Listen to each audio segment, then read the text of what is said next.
Guys, ഇതാണ് നമ്മുടെ അമ്മു, എൻ്റെ ആൻറ്റിയുടെ മോളാണ് കേട്ടോ. ഇവിടെ അന്ന് വന്നില്ലായിരുന്നു ഞാൻ എന്ത് ചെയ്യുന്നത് എനിക്ക് ഇപ്പോഴൊരു ധാരണയില്ല. ബിക്കോസ് എനിക്ക് സാരി എടുത്ത് തരേണ്ട എൻ്റെ അണ്ണി കൃഷ്ണൻ ആൻഡ് രാധാസിന് മേക്കപ്പ് ചെയ്യുന്ന തിരക്കിലായിരുന്നു. പക്ഷെ ഇവിടെ നല്ല അടിപൊളിയായിട്ട് ഡ്രേപ്പ് ചെയ്ത് തന്നു കേട്ടോ. ഞാനെങ്ങാനത് സാരി എടുത്തെങ്കിൽ നല്ല രസമായിരുന്നേ.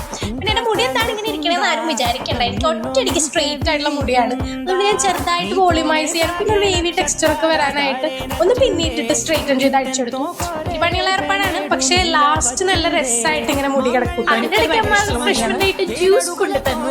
അപ്പോഴേക്കും കണ്ണൊക്കെ ഫില്ല് ചെയ്തു. എന്നിട്ട് ഓർണമെന്റ്സ് ഇടാൻ നോക്കിയപ്പോഴേക്കും എന്താ ഒരെണ്ണം പൊട്ടിയിരിക്കും. പിന്നെ ഞാനത് അവളുടെ കയ്യിൽ റിപ്പയർ ചെയ്യാൻ കൊടുത്തിട്ട് ബാക്കിയൊക്കെ ഇട്ട് സെറ്റ് ആയിട്ടോ. ഈ ക്രൗൺ വെക്കുക എന്നുള്ളതായിരുന്നു ഏറ്റവും വലിയ ടാസ്ക്. ബട്ട് നമ്മൾ അതും നല്ല രീതിയിൽ തന്നെ കംപ്ലീറ്റ് ചെയ്തു. പിന്നെ മൂക്കുത്തി വെച്ചപ്പോൾ എനിക്ക് സത്യം പറഞ്ഞതാണോ എനിക്ക് ഭയങ്കര ഇഷ്ടമാണ്. പിന്നെ മൊത്തത്തിൽ എങ്ങനെയുണ്ട് കാണാനെന്ന് ഇനി നിങ്ങൾ പറ.